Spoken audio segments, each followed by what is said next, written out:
ఇప్పుడు రాష్ట్ర ప్రభుత్వం అధికారం రాకముందు ఒక మాట, అధికారంలోకి వచ్చాక మాట మార్చి అదే పెద్దలు చెప్తున్న సామెతలాగా అధికారం రాకముందు మంచి మల్లన్న, అధికారంలో రాగానే బోడి మల్లన్న విధంగా ఇప్పుడున్న కూటమి ప్రభుత్వం చేస్తూ ఉంది. దానికి ఉదాహరణే గతంలో వాలంటీర్లకి మేము అధికారంలోకి రాగానే 10,000 రూపాయలు జీతం ఇస్తారని అంటే చట్టబద్ధత తీసుకొని వచ్చి అధికారంలోకి రావడం జరిగింది. దీపావళి రోజు ఇప్పుడు స్వయంగా ఉన్న చంద్రబాబు నాయుడు గారు చెప్పడం జరిగింది. ఇప్పుడు చెప్పిన మాటను తప్పిందే కాకుండా 10 మందికి మీకు పర్మిషన్ ఉంది కలవటానికని ఇక్కడున్న సిపి గారు చెప్పటం వల్లే ఈ రాష్ట్రంలో ఉన్న మెయిన్ నాయకులు మొత్తం వచ్చి వెళ్ళి సీఎం గారిని కలిసి మెమోరాండం ఇద్దామని అనుకున్నాం.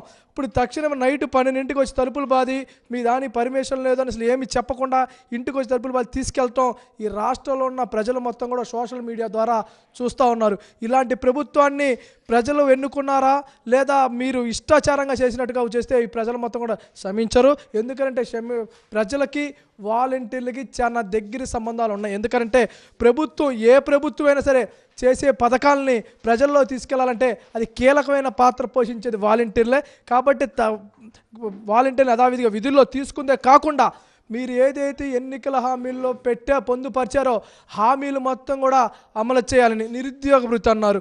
ఇప్పుడు నిరుద్యోగ భృతి 3,000 ఎటు కూడా ఇస్తారన్నారు.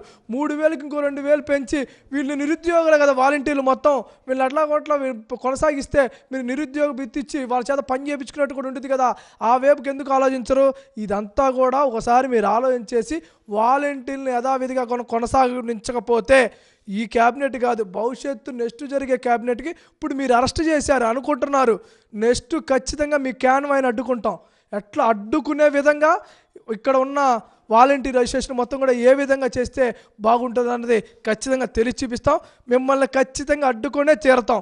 మా సమస్య పరిష్కరించేంత వరకు మీ అంట పెడతాం, మేము సాధించి తీరుతాం. యాక్చువల్గా మాకు 16వ తారీఖు తుళ్ళూరు డిఎస్పీ గారు మీరు వినతిపత్రం ఇవ్వడానికి మీకు 10 మందికి పర్మిషన్ ఇస్తాము, మీ పేర్లు వాట్సాప్ చేయండి అని చెప్పి అడగడం జరిగింది. మా యొక్క 10 మంది వివరాలు మేము వాట్సాప్లో పంపించాం. ఆయన ఆ రోజు సాయంత్రం మీకు పర్మిషన్ కూడా శాంక్షన్ అయిందమ్మా, ఈవినింగ్ 4 గంటలకి క్యాబినెట్ మీటింగ్ అయిన వెంటనే 4 గంటలకి మీకు అపాయింట్మెంట్ ఫిక్స్ అయింది, మీరు 2 గంటలకల్లా బయలుదేరి వస్తే సరిపోతుంది అని చెప్పి ఆయన మా అందరికీ 10 మందికి కూడా ఇన్స్ట్రక్షన్స్ ఇవ్వడం జరిగింది. ఉన్నట్లుండి నిన్న ఉదయం 6 గంటలకి మా ఇంటికి 2 కానిస్టేబుల్ వచ్చి సిఐ గారు మిమ్మల్ని రమ్మన్నారు, పావు గంట మాట్లాడి పంపించేస్తారా అని చెప్పి రావడం జరిగింది. పావు గంటలో తీసుకొచ్చేస్తామని చెప్పి తీసుకెళ్ళి ఉదయం 6 గంటలకు తీసుకెళ్ళిన వాళ్ళు సాయంత్రం 6 గంటల వరకు పోలీస్ స్టేషన్లోనే నిర్బంధించి 12 గంటలు నిన్ను అరెస్ట్ చేసి పోలీస్ స్టేషన్లో ఉంచడం జరిగింది. మరి మేము ఏం అన్యాయం చేశామని ప్రభుత్వానికి, మేము ఏం తప్పు చేశామని నిన్న మమ్మల్ని అరెస్ట్ చేశారు? మేమైనా దొంగతనాలు చేశామా, రౌడీ యజాలు చేశామా, మేమైనా గుండా యజాలు చేశామా? ఎందుకు అరెస్ట్ చేశారు? మా మీద ఏ తప్పు లేకుండా మేము వెళ్ళి సీఎం గారికి సంవినయంగా వినతిపత్రం ఇస్తాము, పర్మిషన్ ఇవ్వండి అంటే పర్మిషన్ వచ్చిందన్నారు. మేము ఆ పర్మిషన్కి సిద్ధపడి వెళ్ళడానికి రెడీగా ఉన్నాం. మరి ఈలోపు మేము క్యాబినెట్ని ముట్టడిస్తామని చెప్పి మీరు అరెస్టులు ఎందుకు చేశారు? మేము ఎక్కడైనా ముట్టడిస్తామని చెప్పామా? చెప్పలేదు కదా. మమ్మల్ని 10 మందిని అరెస్ట్ చేయాల్సిన అవసరం ఏముంది? ఇలా ఎందుకు నిర్బంధించారు? మేము దీన్ని తీవ్రంగా ఖండిస్తూ, అలాగే నా వాలంటీర్ మిత్రులకు కూడా ఈ మీడియా ద్వారా నేను చిన్న రిక్వెస్ట్గా చెప్తున్నానండి మిత్రులందరికీ.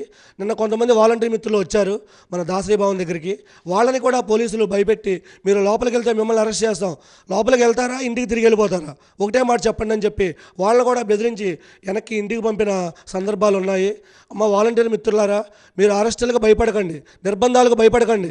తోటి వాలంటీర్లు అరెస్ట్ అయితే వాళ్ళకి సహాయ సహకారాలు అందించడానికి మీరు ముందుకు రండి. మనం పోరాడితే పోయేదేమీ లేదు, ఏదో బానిస సంఖ్యలు తప్ప. మీరు తోటి వాలంటీర్లకి కోఆపరేట్ చేసి అరెస్ట్ అయితే అవుతాం, సాయంత్రానికి రిలీజ్ అవుతాం. నిర్బంధిస్తారు, క్యాబినెట్ మీటింగ్ అయిపోగానే వదిలేస్తారు. మీరు ఈ నిర్బంధాలకి అరెస్టులకి భయపడకుండా తోటి వాలంటీర్లు, తోటి మనకి కోఆపరేట్ చేసే నాయకులకు మీరు సహాయ సహకారాలు అందించి రాష్ట్రంలో ఉన్న ప్రతి ఒక్క వాలంటీరు భయపడవద్దమ్మా. మీరందరూ కూడా మనం పోరాడే ఉద్యమానికి సహాయ సహకారాలు అందించి మన యొక్క ఈ ఉద్యమంలో తప్పనిసరిగా విజయం సాధిస్తామని, దీనికి మీ అందరి కోఆపరేషన్ కావాలని నేను మీడియా ద్వారా మీ అందరినీ రిక్వెస్ట్ చేస్తున్నాను. నిన్న మేము ఇక్కడ దాసరి భవన్ దగ్గరికి వచ్చామండి. వినతిపత్రం సమర్పించుకోవడానికి గాను ఇక్కడ మార్నింగ్ 10:30కి వచ్చాము. అయితే నేను అలా బండి దిగ్గానే 20-30 మంది పోలీసులు నన్ను రౌండప్ చేశారండి. వచ్చి నువ్వు ఎందుకు వచ్చావు, నీ పేరేంటి అనే డీటెయిల్స్ తీసుకున్నారు. తీసుకొని వెంటనే మా హస్బెండ్ ఉన్నారు, ఆయనకు కూడా వార్నింగ్ ఇచ్చారు, వెంటనే ఇక్కడి నుంచి వెళ్ళిపోండి, లేదంటే మిమ్మల్ని టార్గెట్ చేయాల్సి వస్తుంది, మేము ఎప్పుడు కాల్ చేస్తే అప్పుడు రావాల్సి వస్తుంది, కేసు ఫైల్ అవుతుంది, మీ ఫ్యూచర్ పోతుంది, మీరు ఏ స్టేషన్ పరిధిలోకి వస్తే ఆ స్టేషన్కి పంపించాల్సి వస్తుంది, వెంటనే ఇక్కడి నుంచి వెళ్ళకపోతే కనుక మేము సీరియస్ యాక్షన్ తీసుకోవాల్సి వస్తుంది అనేసి భయపెట్టారండి. సో మేము ఏ స్ట్రీట్లోకి వెళ్ళినా పోలీసులు మా వెనక వచ్చారు, ఆ స్ట్రీట్ చివరికి వెళ్ళేంత వరకు వాళ్ళు మమ్మల్ని ఫాలో అవుతూనే ఉన్నారు. ఒకసారి మేము మమతాని కలిసి వస్తాం అని అంటే మీరు పైకి వెళ్ళారంటే అరెస్ట్ అవ్వడమే అనేసి అన్నారు. ముందుగా సీఎం గారికి, డిప్యూటీ సీఎం గారికి ముందుగా ధన్యవాదాలు చెప్తున్నానండి. ఎందుకంటే గత ప్రభుత్వం మేము వాలంటీర్ వర్క్ చేశామండి. నేను ఒకటి చెప్తున్నాను, మా ఏరియాకి 4వ అండి ఫ్లడ్ రావడం.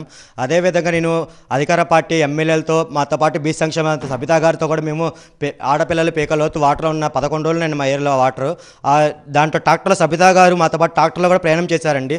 ఆ టైంలో మాకు నంద్యాల నుంచి, కడప నుంచి, అనంతపురం నుంచి, జిల్లాలో నుంచి ఎమ్మెల్యేలు, ఎంపీలు కూడా వచ్చి మా ఏరియాకి బట్టలు, తినే వస్తువులన్నీ స్పాన్సర్ చేశారండి. అలాగే వాళ్ళతో పాటు మేము ప్రతిరోజు నిత్యం మేము ప్రజల్లోనే ఉన్నామండి.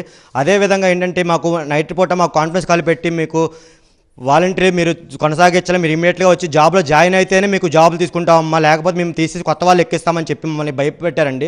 అదే మేము ఒకటి చెప్తున్నామండి అధికార పార్టీకి, సార్ మీరు మాకు వాలంటీర్ ఉద్యోగాలు ఇస్తాన్నారండి, మీరు మాకు ఎలక్షన్ అప్పుడు కూడా చెప్పారు, అదే మాకు మా ఏరియా ఎమ్మెల్యే గారు, ఎంపీ గారు అబ్బాయితో కూడా మాకు ఇదే చెప్పారు, మీరు ఏంటంటే అమ్మ మీరు రాజీనామా చేయమాకండి అంటే, మేము అలాగే కొంతమంది రాజీనామా చేస్తారంటే వాళ్ళని కూడా చేయమాకండి అమ్మ, మీరు ఆగండి అని చెప్పామండి. ఉద్యోగం మనది, ఉద్యోగ భద్రత 5 సంవత్సరాలు మనం కష్టపడ్డాం, సేవ చేశాము, మనకు ఉద్యోగ భద్రత కావాలి, మనకి గవర్నమెంట్ ప్రవహిస్తానని చెప్పి మనం ఆ ఉద్యోగ భద్రత కోసం మనం ఎవరైనా ఉద్యోగ భద్రత కల్పిస్తారంటే వాళ్ళకి మనం ప్లస్ పాయింట్ చేయాలి అని చెప్పి మనంతా ఇదే ప్రభుత్వాన్ని ఎంచుకున్నాం. ఏంటంటే బాబు వస్తే భవిష్యత్తు గ్యారెంటీ అని చెప్పి ఒక విధానం పెట్టారండి.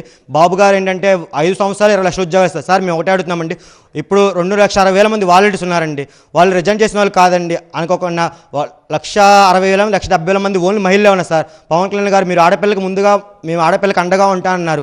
ఏంటంటే ఒకటి గుర్తు చేస్తున్నాను సార్, మీరు ఇవాళ విజయవాడలో జరిగింది ఏంటంటే అర్ధరాత్రి 3 కాడ నుంచి ఆడపిల్లల్ని తీసి గృహ నిర్బంధం చేయాలి కానీ లేదా తీసుకెళ్ళి పోలీస్ స్టేషన్ తీసుకెళ్ళమండి సార్. ఇది చాలా వరకు మేము రాజ్యాంగపరంగా మేము చాలా ఖండిస్తున్నాం సార్. ఏంటంటే ఇది చాలా కృష్ణంగా మనము ఏంటి ప్రజల్లో ఉన్నామా వేరే దేశంలో ఉన్నామా మనకు అర్థం కావట్లేదండి. ఇది ఏంటి భవిష్యత్తు కార్యక్రమాలు. ఇంకా ఏంటంటే సార్ నేను చెప్పేది ఒకటి, ఆడపిల్లలు సార్ మీకైనా ఉంటారు మాకైనా ఉంటారు, ఆడపిల్లలు నాకు తీసుకెళ్ళి ఇలాగ పోలీస్ స్టేషన్ పెట్టడం చాలా పాపం, చాలా మేము చాలా బాధాకరంగా గడిస్తున్నాం. ఏంటంటే మా వాలంటీర్ వ్యవస్థ లేదు అని మీరు చెప్పవచ్చు కదా సార్ చంద్రబాబు గారు, మీరే వచ్చి చెప్పారు ఇంకా మీడియా ముందు మా వాలంటీర్స్ అనేది సరే సార్ చెప్పారు అని చెప్పి మేము కొంచెం వేరే జాబ్కి వెళ్ళిపోతారు సార్. మీరు ఒక మీడియా ముందుకు వచ్చి ఒకటి వాలంటీర్ వ్యవస్థ కొనసాగిస్తానని చెప్పినప్పుడు ఉగాది అప్పుడు ఎలా చెప్పారో సార్, మీరు ఇదే వ్యవస్థని మేము కొనసాగించలేమని ఒక మీడియా ముందు మీరు చెప్పండి సార్. అదేంటి మా వాలంటీర్ మినిస్టర్ గారు బాలవీరాయ స్వామి గారితో నారా లోకేష్ గారు విజయవాడ వచ్చినప్పుడు, తర్వాత వైజాగ్ వెళ్ళినప్పుడు చెప్పడం కాదు సార్, మీరే వచ్చి మీడియా ముందు వచ్చి ఒకటమ్మా మేము చేయలేకపోతున్నాం, వాలంటీర్ వ్యవస్థ గత ప్రభుత్వం చేశారు, వాలంటీర్ వ్యవస్థ మేము కొనసాగించలేము అని ఒకటి మా ఎందు దయ ఉంచి వాలంటీర్ వ్యవస్థ కొనసాగిస్తామని చెప్పండి సార్. లేని పక్షం అయితే బాబు మేము వ్యవస్థ మేము కొనసాగించలేము, మీ వ్యవస్థ మేము తీసుకోలేమని చెప్పండి సార్. మేము ఇంకా దానికైనా మేము రుణపడి ఉంటాం సార్.